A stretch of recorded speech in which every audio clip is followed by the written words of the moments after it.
Good morning.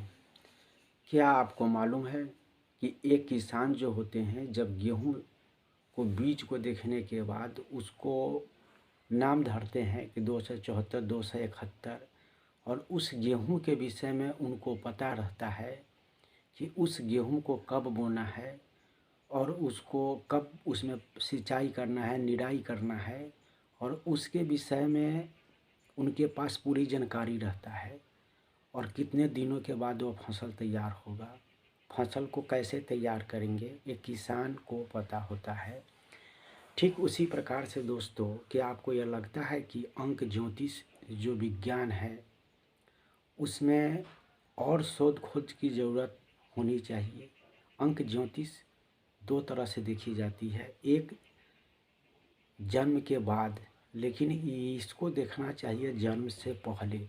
जैसे किसान गेहूं के बीज को देखने के बाद उसके बारे में वो अंदाज़ा लगाते हैं, और वैज्ञानिकों ने इसकी खोज कर ली है कि इसकी मनी कब कितने तक गिरेगा, इसमें कौन कौन से बीमारी होगी, उसके बचाव के लिए क्या करना चाहिए।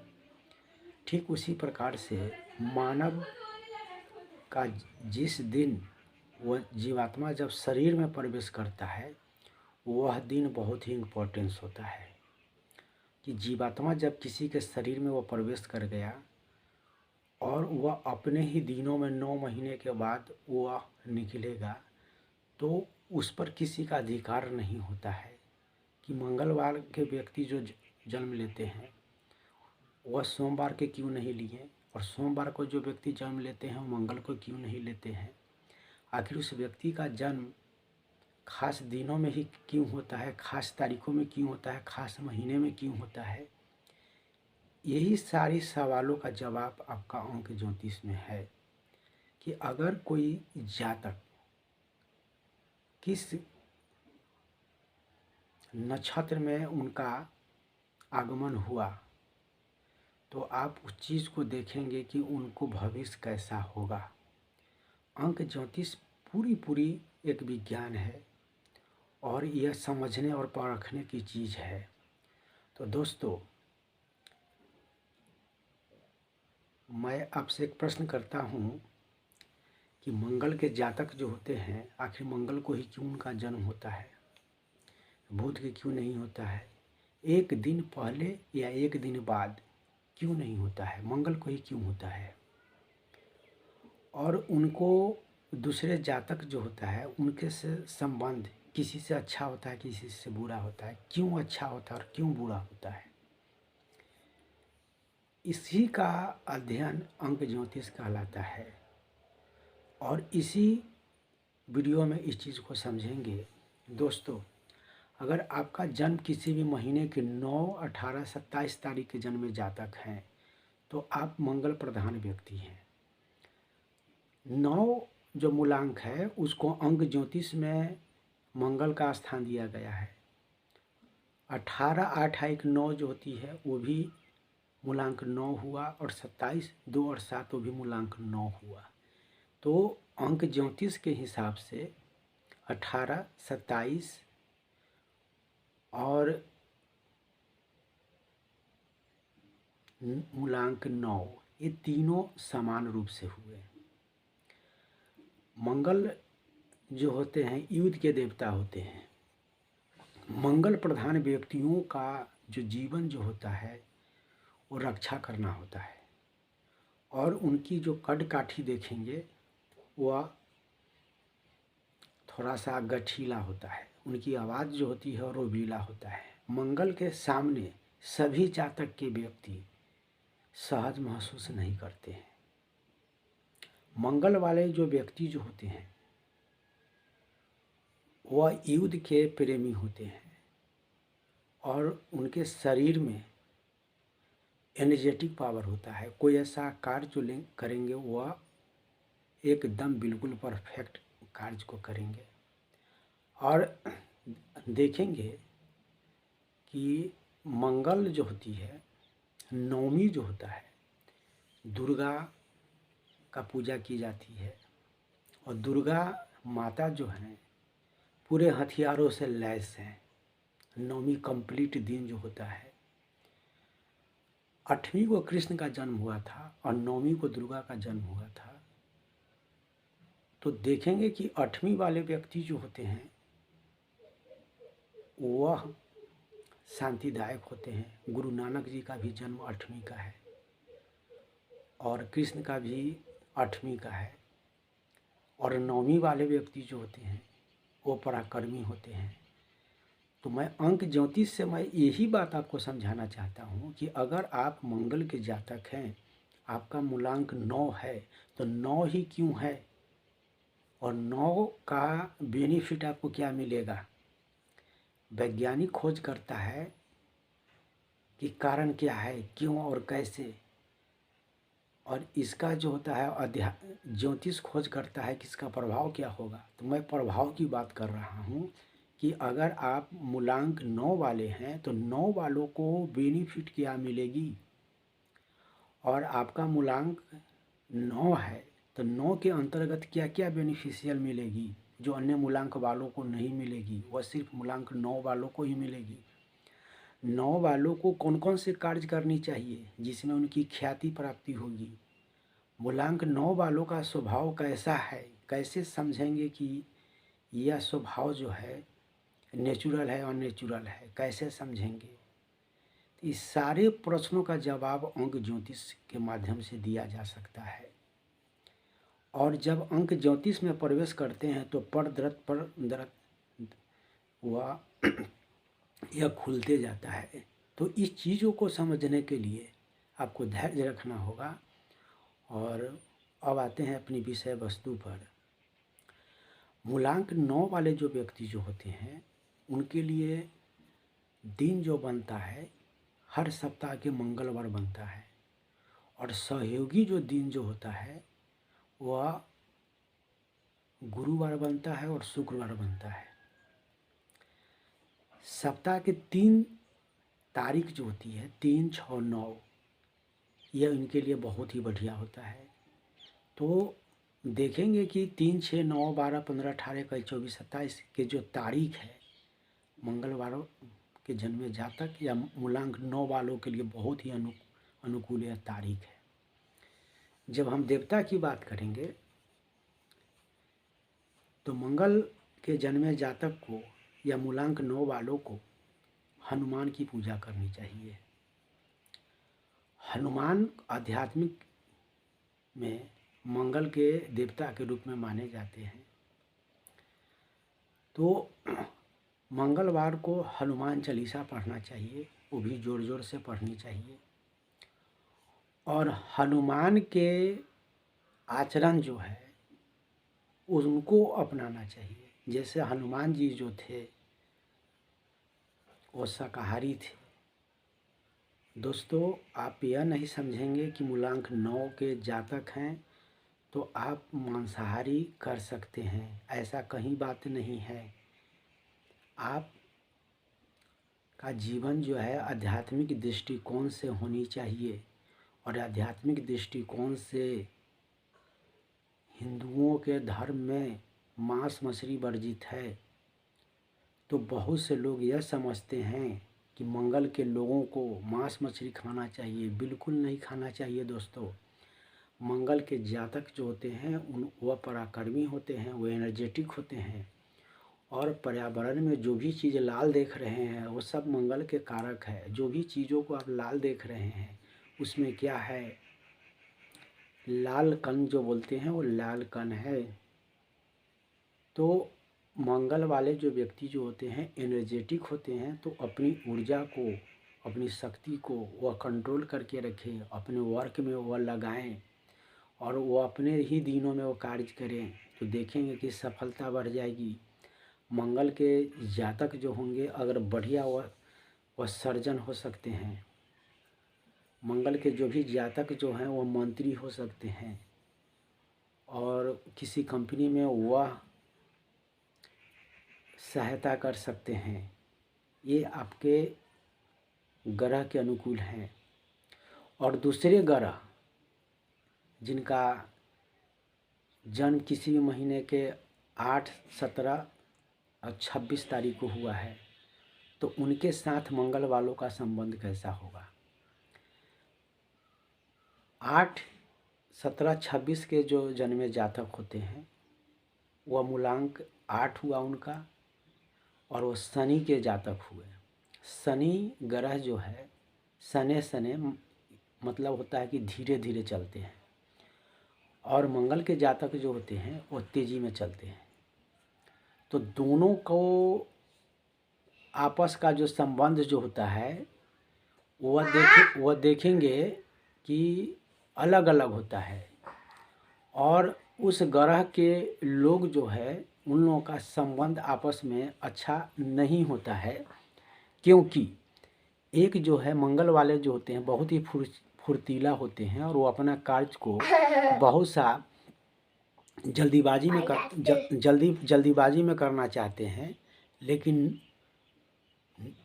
8 के जातक जो होते हैं वो अपना कार्य को धीरे धीरे करते हैं, जिसके कारण दोनों का संबंध आपस में उतनी अच्छी नहीं होती है जितनी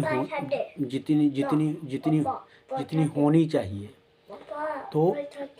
तो जातक जो है जब दोनों को जब कंपेयर करेंगे और दोनों को जो चीज़ों को कॉमन होगी उसको अपनाएंगे। तो मैं यह बताना चाह रहा हूँ कि मूलांक 8 वाले जो व्यक्ति जो होते हैं, जिनका मूलांक 8 होता है, उनका मूलांक 9 वालों से संबंध उतना बढ़िया नहीं होगी। और अगर आप उनके साथ कोई कार्य व्यापार या कोई चीज़ करते हैं तो एट लास्ट देखेंगे कि हानि होगी।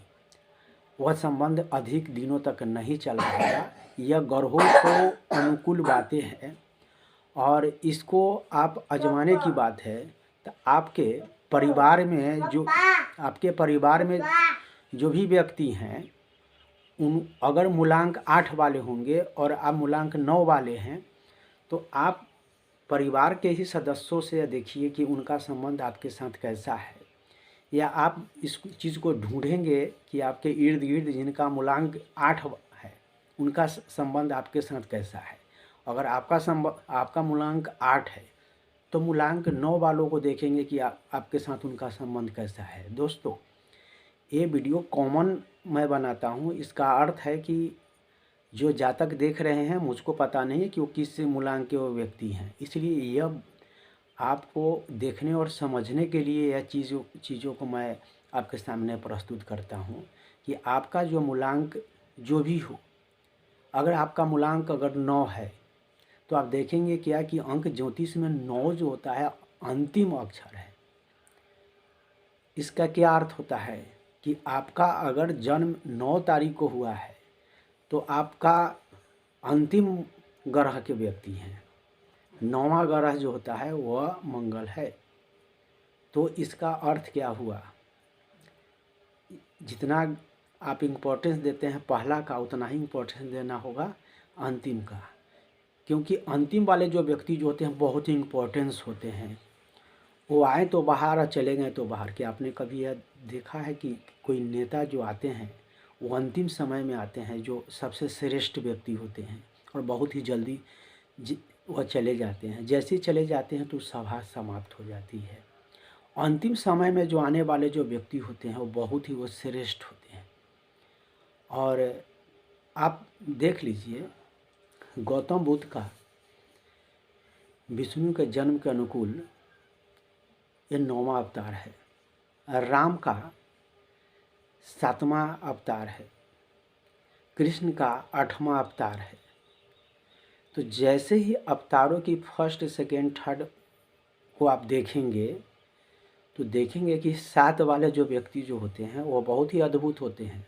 तो राम के चरित्र को देखकर आप चिंतन कीजिए तो मूलांक 7 की बातें उनमें नज़र आएगी। कृष्ण की जो देखकर उनकी जो देखेंगे वह आपका मूलांक 8 वालों में देखने को मिलेगी। और मूलांक 9 वाले जो व्यक्ति जो होंगे उनको जब दुनिया के जितने जो व्यक्ति है उसको डेट ऑफ बर्थ को जब देखेंगे तो उनको कहीं ना कहीं युद्ध से संबंधित बातें होगी ही।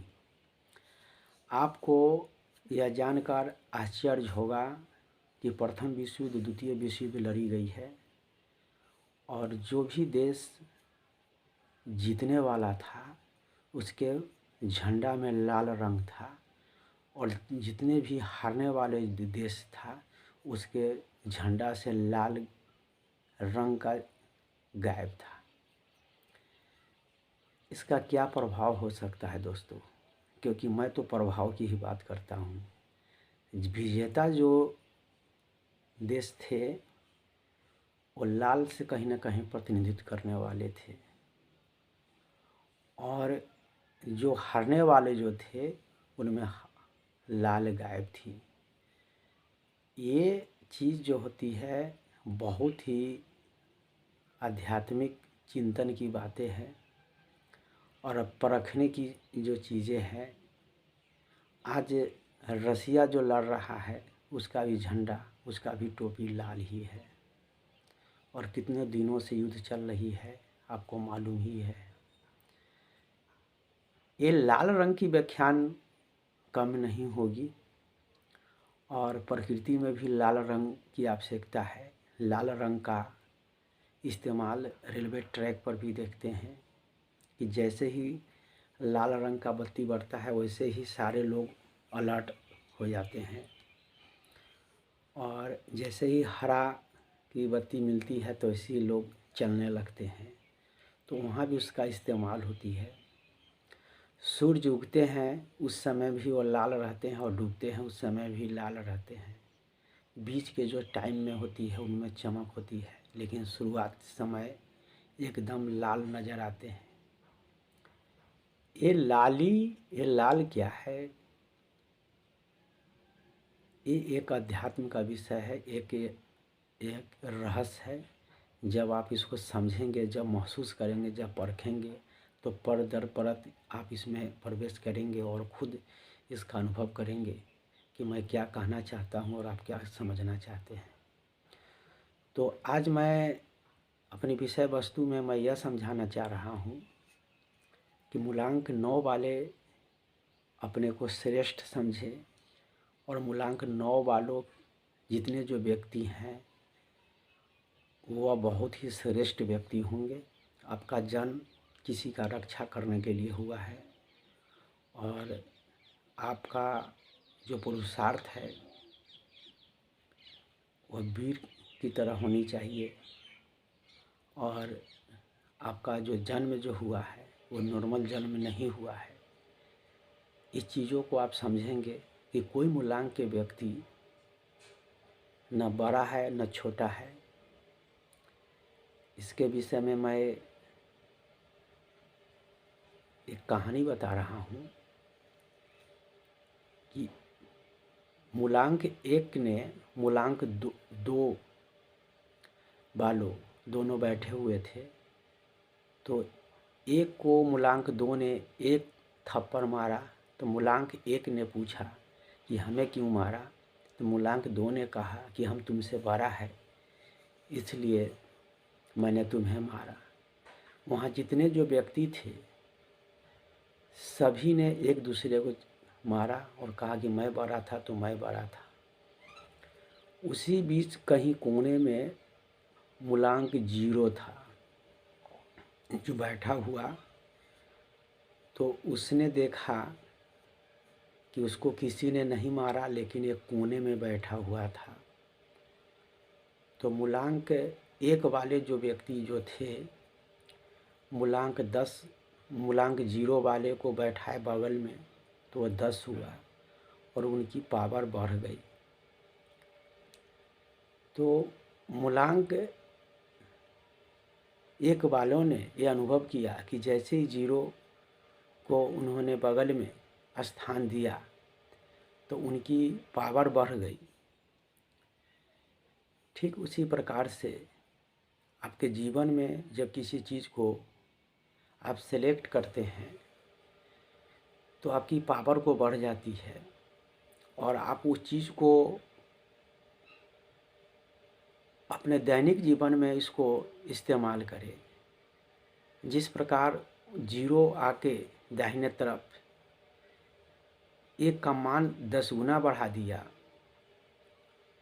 और सभी ने एक दूसरे से बड़ा किया, किसी ने उस किसी को अपनाया नहीं, सभी ने ठुकराया। यानी 1 और 2 के बीच में 2 ने अपने आप को समझा कि मैं 1 से बड़ा हूँ, और 2 ने समझा कि 3 हमसे बड़ा है, और 4 ने सोचा कि 3 हमसे छोटा है। यह कर्म ही चली गई। हर व्यक्ति अपने से नीचे वाले को हे दृष्टि से देखा, किसी ने किसी के प्रति वो सम्मान की दृष्टि नहीं रखा, और एक प्रकार से वो चलन हो गई कि हर व्यक्ति किसी न किसी से वो छोटा है। लेकिन मूलांक 1 वालों को देखिए कि उन्होंने मान सम्मान और इज्जत 0 को दिया, तो 0 ने उसको 10 गुना उसकी पावर को बढ़ा दिया। तो आपकी पावर और हमारी पावर, सब लोगों की एक पावर है जो आपको सुपर पावर बनाती है। या दूसरे तरह से आप लेंगे तो आपका जो अंगूठा है ये पूरे दुनिया में यूनिक है, और परम पिता ने आपको एकदम हर लोगों से भिन्न बनाया है। हर लोगों से आप भिन्न है। इसकी प्रामाणिकता है कि ईश्वर ने हर लोगों को गिनने और समझने के लिए हर लोगों में कुछ भिन्नताएं जो दी है, और कुछ कॉमन बातें हैं। जैसे आप ऑक्सीजन लेते हैं तो सभी लोग ऑक्सीजन लेते हैं, आप खाना खाते हैं तो सभी लोग खाना खाते हैं। ये कॉमन बातें हुआ। लेकिन कुछ ऐसा चीज़ है जो हर व्यक्ति में अपने अपने स्तर का है। तो मैं वही चीज़ बात कह रहा हूँ कि जो ईश्वर ने आप में खास डाला है, उस खासियत को पहचानिए कि आप में क्या है। आप क्या इस पूरे मानव को अपना दे सकते हैं, उसको देने के लिए तैयार रहिए। मानव का कल्याण कैसे हो, इस पर विचार कीजिए। आज के तारीख में हर कोई किसी भी तरह से पैसे कमाना चाहता है, लेकिन क्या आप सोचते हैं कि इंसान को सबसे ज़्यादा पैसे की ज़रूरत है? क्या आप सोचते हैं कि आज के जो जीवन शैली में मनुष्य जो जी रहा है वह सार्थक है? क्या आपको लगता है कि जो मनुष्य जो ज़िंदगी जी रहा है वो ज़िंदगी एक अच्छी ज़िंदगी है?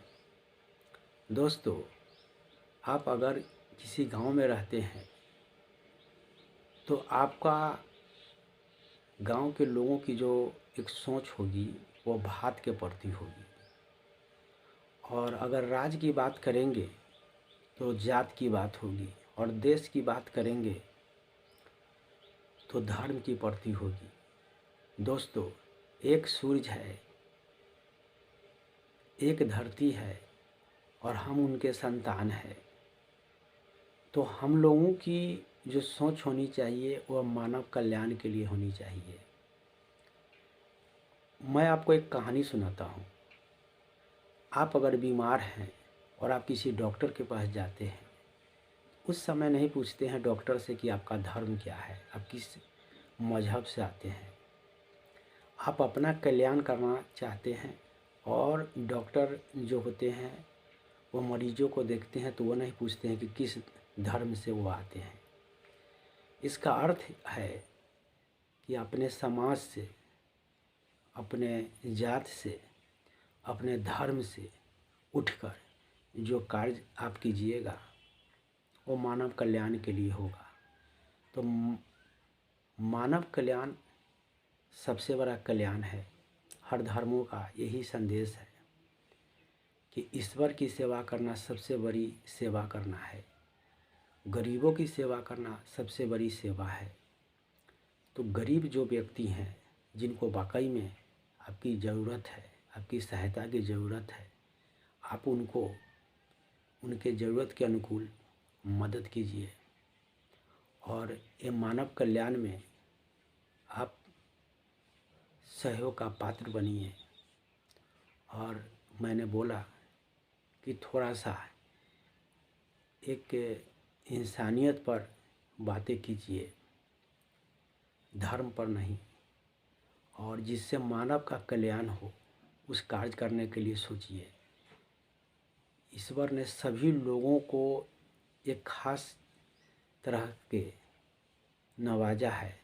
आप अपने अंदर उस चीज़ को खोजिए कि आप पूरे संसार में आपके पास क्या है उसको देने के लिए, जो आप देख सकते हैं तो देने के लिए वो तत्पर रहिए, जिससे आने वाला पीढ़ी भी आप पर गौरवान्वित करे और आप कुछ करके ऐसा जाइए कि जिसको आने वाला समय में आपको याद करे।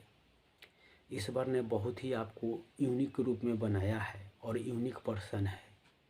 आपका जन्म यूं ही नहीं हुआ है, जन्म के पीछे रहस्य है। उस रहस्य को समझिए और इस रहस्य को समझकर आप जो कर सकते हैं उस कार्य को कीजिए, जिससे आपके समाज का, आपके राज्य का, आपके देश का और पूरे मानव जाति का आपका कल्याण हो। ऐसे कार्य कीजिए और ऐसे बनिए जो पूरे मानव जाति के लिए मिसाल हो। ग्रह से भी उठ के आप कुछ कीजिए जो इंसानों के लिए हो, और ईश्वर ने आपको इंसानों के लिए ही बनाया है। तो इस चीज़ों को आप समझिए और इसमें अंक ज्योतिष के अनुकूल आपने जो सीखा, जो समझा, इसका मुख्य बात यही है कि आपका जन्म यूं ही नहीं हुआ है और आपके जन्म के पीछे जो रहस्य है और उस रहस्यों को समझिए। जन्म जो है वह बहुत ही इम्पोर्टेंस है, लेकिन जन्म के पहले की भी बातें बहुत सी इम्पोर्टेंस है कि आपको इस जहां में क्यों भेजा गया, आपको इस जहां में कौन से कार्य करने के लिए भेजा गया और आप इस जहां में क्यों आए और आप इस जहां में क्या करेंगे और आपको इस जहां में क्या करना चाहिए। ये अनगिनत सवाल है, उसको जवाब को आप ढूंढिए अपने जीवन में और आप एक पारखी बनिए जो हर एक चीज़ को परखिए। एक कहावत है कि आप कुछ नहीं जानते हैं तो बुद्धू हैं, अगर कुछ जानते हैं तो बुद्धि के सहारे, अगर सब कुछ जानते हैं तो बुद्ध है। मैं चाहता हूं कि आप बुद्ध बने, मैं चाहता हूं कि आप महावीर बने, मैं चाहता हूं कि महात्मा गांधी बने और मैं चाहता हूं कि आप गुरु नानक बने, क्योंकि यह उन्हीं लोगों की धरती है और आप उन्हीं की तरह बनिए और आप महावीर की तरह मुस्कुराइए, आप बुद्ध की तरह ध्यान लगाइए, आप गुरु नानक की तरह पराक्रम की बातें कीजिए। यह बुद्ध की धरती है, यहाँ मुस्कुराना है, यहाँ रोना नहीं है। अगर कोई रोता है तो आप बुद्ध बन के उसको समझाइए, आप गुरु नानक की तरह उनको पराक्रम दीजिए। ये क्योंकि यह गुरु नानक की धरती है और गुरु नानक की धरती पर आपको कुछ करना है। शुक्रिया।